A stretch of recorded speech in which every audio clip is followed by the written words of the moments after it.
मुंबई के Hyatt hotel में कल इंडिया एलायंस की बैठक होनी है। बैठक में विपक्ष के तमाम नेता शामिल होंगे। आज हयात होटल में महाराष्ट्र विकास अघाड़ी की बैठक की गई और कल की तैयारियों पर चर्चा भी की गई। कांग्रेस प्रवक्ता निजामुद्दीन रायन ने UP9 न्यूज से बात करते हुए बैठक की तैयारियों के बारे में क्या कहा है, आइए आपको पूरी रिपोर्ट दिखाते हैं।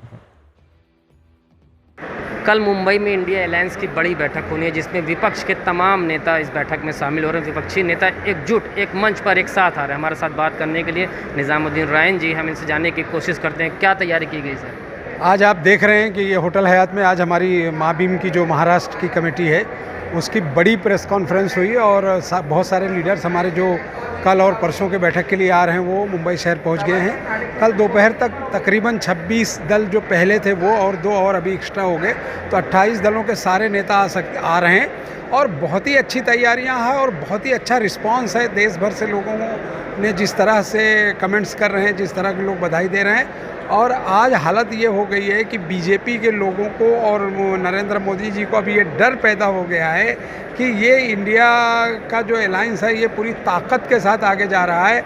और आज उस खुशी में पहली बार नरेंद्र मोदी जी ने देश की बहनों को याद किया 10 सालों में, 9 सालों में, और रक्षाबंधन का एक बहाना लेकर 200 रुपया सिलेंडर का आज उन्होंने कम किया है। तो इससे ये लगता है कि अब उनके तंबू में बड़े पैमाने पे घबराहट है और हमारे जो एलआई साथी हैं पूरे देश के, उनके जो वोटों का प्रतिशत है 2019 में वो बहुत ही आसपास ही रहा है।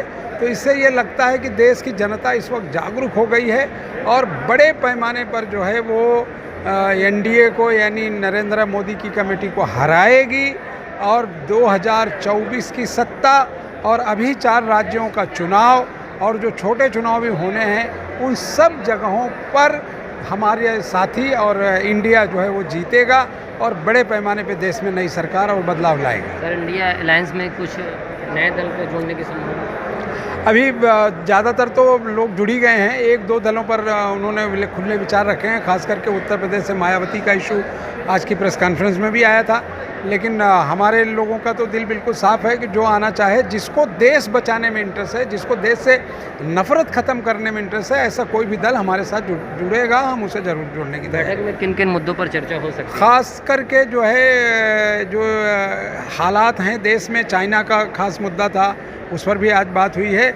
और आपसी, मैंने जैसे पहले भी बताया है कि हमारा जो लोगो होगा इंडिया का, उसकी लॉन्चिंग है 1 तारीख की सुबह में, और भी नई चीज़ें जो हैं उस पर बहुत अच्छी तैयारियां चल रही हैं और 2 दिनों तक चलने वाले इसका नतीजा भी बेहतर निकलेगा। अब तक हुई 2 और बैठकों जो बेंगलुरु और बिहार में हुई थी, पटना में, उससे बेहतर रिजल्ट यहाँ आएगा और एक ताकत के साथ जो है साथी हमारे दल और उनके लोग काम करने के लिए तैयार। सीट बंटवारे पर भी कुछ बात हो सकती है? अभी सीट बंटवारे का कोई मुद्दा ही नहीं है क्योंकि चुनाव को अभी टाइम है, जब वक्त आएगा तब देखा जाएगा। लेकिन आपसी जो है वो मेल मोहब्बत, भाईचारा और जो कॉमन मिनिमम प्रोग्राम्स बनेंगे उस पर चर्चा होगी। जुड़ेगा भारत जीतेगा इंडिया, ये कहा गया है। बिल्कुल एकदम हकीकत है, भारत जुड़ेगा तो ही इंडिया जीतेगा और इंडिया जीतेगा तो ये देश आगे बढ़ेगा।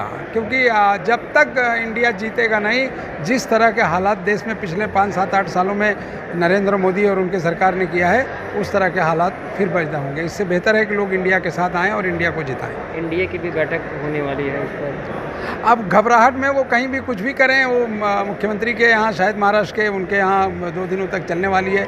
अब वो भी सब लोग हैं और लोकतांत्रिक देश है, जब जिसका दिल चाहे करे।